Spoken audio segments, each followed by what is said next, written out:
Hey, good day, everybody. It's Tourism Tim with another exciting episode of Tourism Marketing TV. And today I'm just really tickled to have on Wendy Brewer-Lama, who is the co-founder of Karma Quest Eco Tours and Adventure Travel in Half Moon Bay. Good morning, Wendy.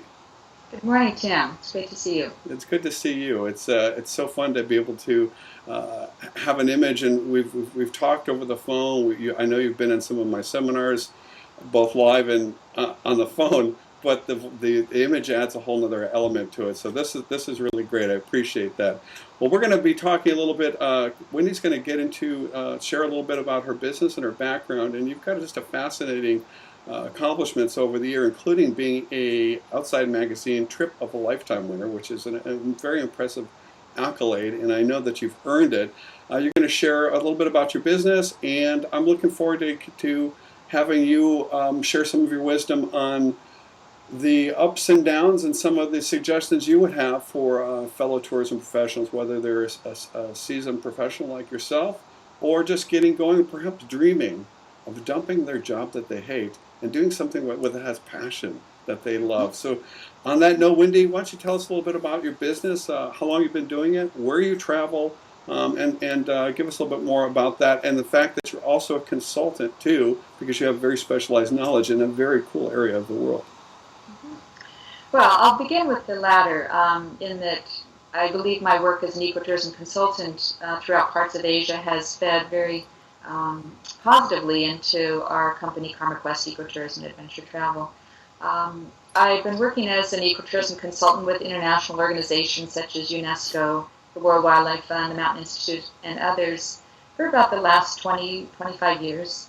I had the fortune to live in Nepal from 1984 to 99, which gave me a good foundation to understand really some of the on-the-ground issues and challenges of ecotourism in a destination that had some major ecological problems, but had a strong tourism force as well. So it was an opportunity to began working as a tour guide with a background in planning and geography and anthropology from my educational side, and work with professionals on the ground and understand the issues from, as I said, from the ground up. So as an ecotourism consultant, I help communities and NGOs and governments from Iran, Pakistan to China, Bhutan, Nepal, India, Tibet, Mongolia, to develop plans and training programs and marketing strategies to enable people living in rural communities to benefit from ecotourism and see the value of conserving the cultural heritage and natural resources that tourists come to see. With that, I joined my husband Karma Lama in Half Moon Bay. Well, we started Karma Quest in Half Moon Bay in 1999 and operate ecotourism, travel, adventure, cultural, and educational type trips throughout Asia. And most of those trips that we operate visit the places that I've worked and developed relationships with communities and organizations. And this, we feel, gives us a bit of an edge and a unique trip opportunities that build on those relationships and really can feed into some of the programs that I've helped to develop. One of the things I've really appreciated about you and Karma's trips and philosophies is that you're so engaged with the local communities and really making a difference there. And I've been really impressed with the work that you're doing with partnering with other foundations and the work with the snow leopards, which is just amazing. Not only preserving communities and cultures, but working to give the world a great appreciation for such a magnificent animal and its habitat. So that awareness hopefully is yielding the support that you're looking for. Absolutely. That was one of the key points I wanted to make today, is the importance of partnerships. Our partnership with the Snow Leopard Conservancy, which is actually your neighbor based in Sonoma, California, has given us not only the credibility to offer trips to Ladakh, India, based on Dr. Rodney Jackson's 10 years of research in the mountains, that tracking the snow leopards and understanding their habitat and their needs, gives us that credibility, and not only credibility, but the success in seeing the wildlife when we've had 5 trips run during the wintertime to Ladakh, and on every trip our groups have seen a snow leopard in the wild, which is highly unusual given their native habitat at above 10,000 feet and very elusive animal. That success rate has really launched KarmaQuest as one of the leading snow leopard viewing operators, and we've gotten a lot of coverage in recent years from German publications. We're looking to probably have another journalist on our trip this year, and it's because of that partnership with the Snow Leopard Conservancy, as you say, that enables us to deliver a very successful product that's earned us the Outside Magazine Award, and where we feel entirely confident that our contributions to snow leopard conservation are being used wisely and directly to benefit the snow leopards and the community. So it's those partnerships like that we've developed in other countries as well that enable us to have full confidence that we are really delivering the benefits to natural and cultural conservation efforts. The really neat thing about those win-win partnerships with not only other wildlife foundations, but really with the media, the community, and your customers. You're bringing people in there that are paying you good money to have this experience of a lifetime.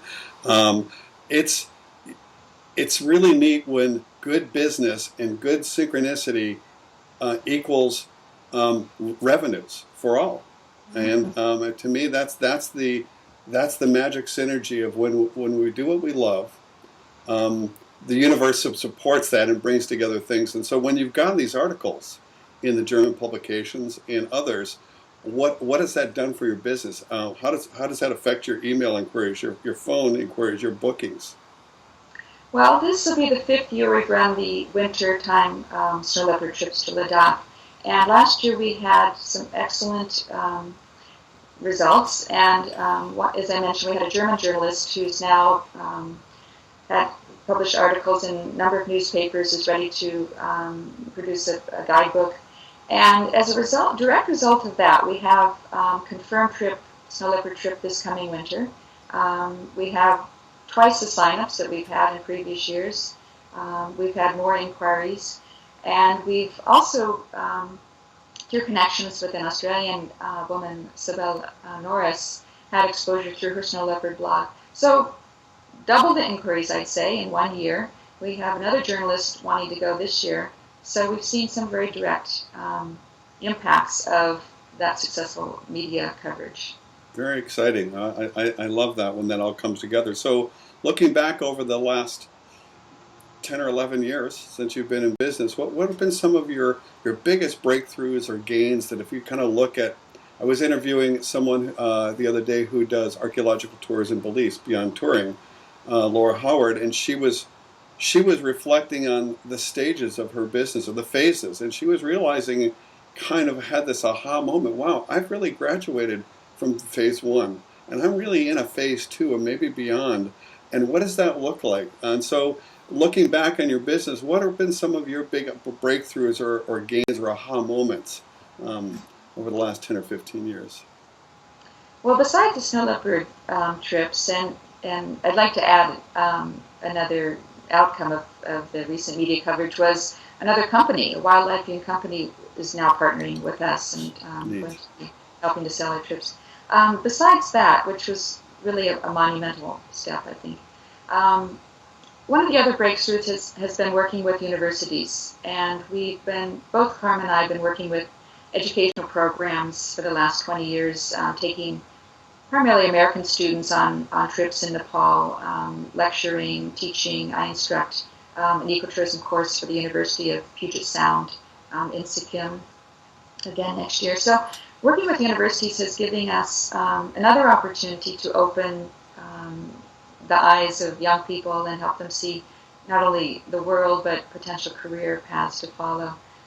We had the good fortune of working with Stanford University here in California, organized their trips to India and China for several years, and the Puget Sound, Virginia Tech, Principia University, others, that gave us, I think, another market to explore and another mark of credibility, I think.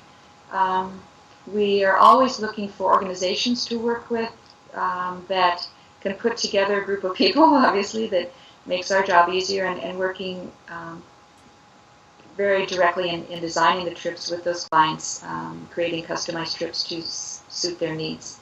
So it's those partnerships again. I'm working now with the National Tropical Botanical Gardens to design a trip to South India and look at some of the amazing botany of South India.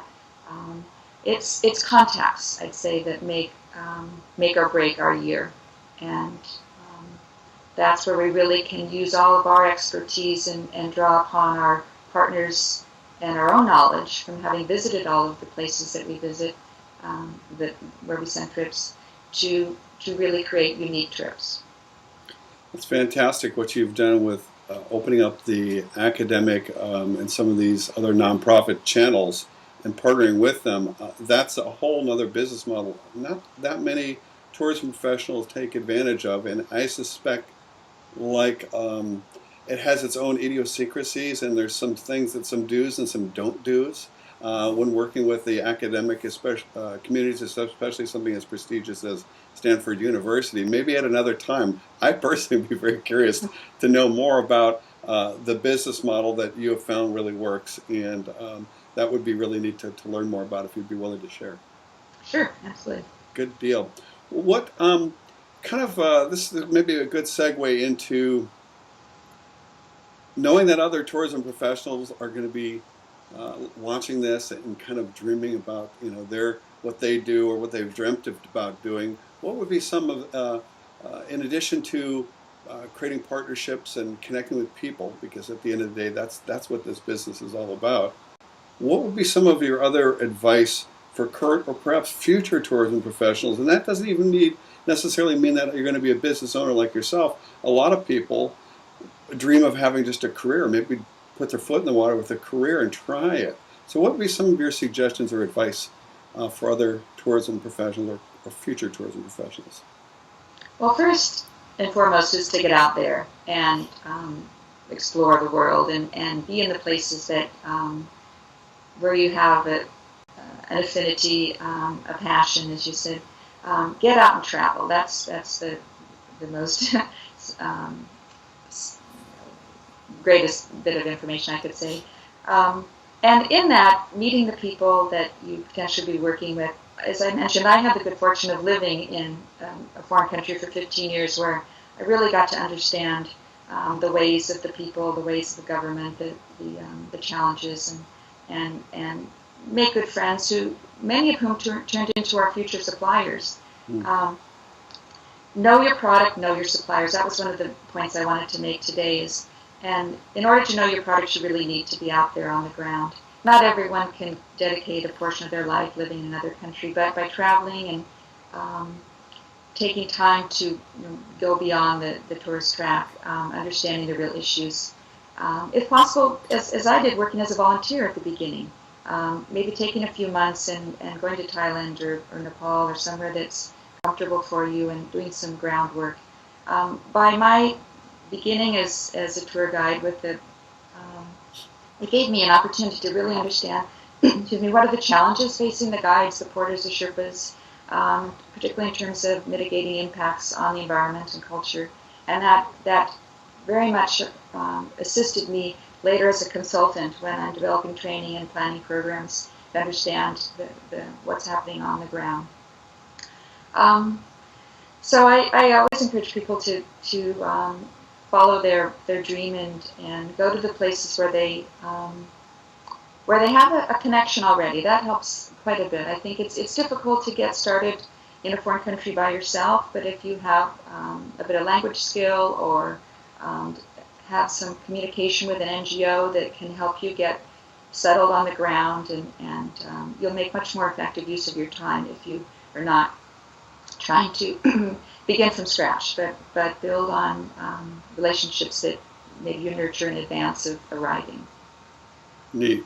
Well, one of the questions I was going to ask you, but I think it's come through wonderfully in your sharing today. Is what is it that you most love about being in the travel business? And I've certainly gotten from you connecting with people, protecting the environment, traveling to and working with other cultures, shared values, getting paid to do what you love, and you're still like a flower unfolding. There's this more. So that is really neat. Any other things that you most love about being in the tourism industry? Well, I think besides what you said, it's travel allows one to return home and reflect on one's own surroundings and culture and ways of doing things, which to me was something I hadn't really expected, but has definitely been an experience I've had and try to help others who travel have. That is, if we don't leave our four walls, we don't know what the rest of the world has to offer, and there's so much to learn from other peoples and ways of life, and there's so much to share. So that by making those friends, my sort of vision of tourism is that we bring the world closer together. We understand each other in a way that television, the media does not allow. So building partnerships, bridging cultures, but also the personal satisfaction of appreciating what one has at home and helping others to see what is our identity, what is, as an American, what does culture mean to us, what is rich about our way of life in our country and our surroundings, and by going to other places we appreciate that more. Just as when you have someone come to visit and you share your surroundings, you realize you look at it through different eyes. You look at it through the eyes of a visitor. Neat.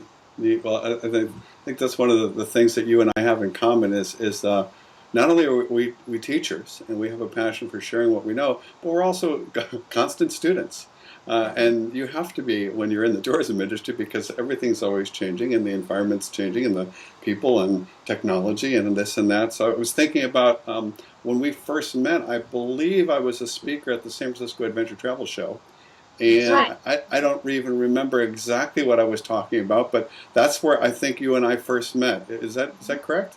I believe so. It was in a seminar I attended, and I was just very impressed and continue to be by your knowledge, the fact that you know tourism inside and out, and you, Tim, you are the most impressive marketing specialist I've ever come across, and you're so committed and talented and willing to share and teach others. So it's been a very rewarding friendship we've had and exchange. Thank you. I appreciate that. It's we're all in this together, and I've always, I think you've heard me say this before, that I think besides we're in a people business, but we're in a quality of life business, and I've always said that it's hard to enhance quality of life when you can't pay your mortgage. So let's make some money doing what we love. So what I want to ask you is, I know that you purchased my original guide a long time ago. You've sat in on a live webinar, a seminar. And you've probably participated in some of the many things I've done over the years. What were some of the kind of the breakthroughs or aha moments that you have found from some of my trainings or teachings? Well, the third point I wanted to make today, besides building partnerships and knowing your product and your suppliers, is knowing your market and how to communicate with them. And that's where you've really brought some new ideas to me that I have passed on to others in my training and work internationally. And that's the value of building your credibility and using testimonials as one of the most effective ways of doing that. That is, I've joined the bandwagon of viewing testimonials as one of the best ways of not only getting new clients, but helping them to understand the experience that they're going to have and build a confidence in our services. So we've used testimonials ever since I've had that insight through you. And also, one of the messages I remember you conveying is the importance of communicating the client's safety and comfort. And so we put a lot more emphasis on what type of emergency response experience and capabilities we have, giving images and descriptions of experience on the trip, using our awards and our some of our accolades in our advertising has helped us, I'd say. So it's those little nuggets of rich information that I've taken away, and it really not only helped our business, but as I said, as a consultant, I've been able to share those with operators and NGOs all over the world that I think have benefited from that. Neat. Well, ironically or perfectly, the getting how our clients or partnerships or alliances influence people's purchasing decisions of our trips is coming full circle, and that, to me, that's what social media is all about. It's the market, it's the human race sharing what they have passion for, what they recommend, what they don't recommend, reviews and opinions. And in my new course, there's a whole section on three very important social media tools, and where we can do what we know works best, and that's encouraging our clients, our best clients, to give testimonials, but get them engaged in these sites like Tripadvisor, Google Places, Facebook, Yelp, and giving them some tools and vehicles where they can easily go make reviews, give ratings, and then they give some great tools that you can put up on your site. So it's this third-party endorsement, your clients using a third-party source, and it's just phenomenal. And to me, it is the next evolution in getting our clients selling for us. So it's pretty exciting for those of us who already understand that getting our clients to give reviews and give their testimonials is a great gift that they give us, and they're glad to do it when you provide them a life-enhancing experience, as I know you do. When you ask people for a testimonial, aren't they thrilled to do it? Absolutely, and sometimes they do it without us asking. When we are giving a presentation, for example, a slide presentation and introducing our trips, often our past clients will come and stand up in the audience and say, "This is completely unsolicited, but we've been on 4 trips with CarmaQuest and love their trips. We feel, entirely confident. We'll go on as many as they develop for us." So it's very has a high impact. Very cool. At no cost. Yeah, and I don't know if you're at all involved with Tripadvisor, but not only have I helped some clients set it up, but I'm also a Tripadvisor reviewer, meaning I'm a human being that's been on trips, and I've made some reviews in some places I've been to. And then it was really interesting. I got an email the other day, and I've done 5 or 6 reviews, and one of the ones I did for my brother's place in Baja had gotten, and it had only been maybe 8 weeks, had over 1,000 views. Over 1,000 people had come all by themselves and seen that review, and I thought, wow, that is really neat. Of course, it was a very positive review, but it came from the heart, and so I just thought, this is really neat, and he's not even promoting it that much. So it's amazing. It's a neat time to be involved with tourism. I really appreciate your time. Wendy, for other people who would like to sell your trips as a travel agent or partner with you, how can they get a hold of you? What's the best way to get a hold of you? Probably through email. Our email address is KarmaQuest, KarmaQuest, @earthlink.net. We have a website, karmaquest.com, where you can view some of our trips. These are kind of our stock trips, and from that we work one-on-one with clients or organizations to custom design a trip specific to their timing, their interest, and their needs. But that gives a bit of an overview of some of the types of trips and destinations we visit. Of course, we're always wanting to update that, and we hope to very shortly with some of the new areas that we're visiting. We have a phone number where we're happy to receive calls. That's area code 650-560-0101. And we welcome opportunity to talk to people.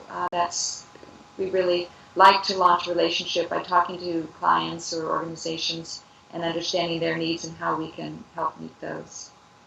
Well, it's a pleasure updating, having this interview together, and all the work that you're doing is phenomenal. I'm thrilled to hear of your successes, and I would like to suggest that if you need a tourism marketing expert to come to help you do a training in Nepal or Mongolia sometime, look me up. I would I would love to do that. I've done a couple trainings in Mongolia, and I really enjoyed it. So thank you so much, Wendy. I really appreciate it, and the knowledge that you've shared is going to inspire and help other tourism professionals around the world. Thank you so much.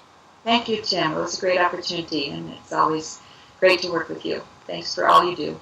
Thank you. Take care.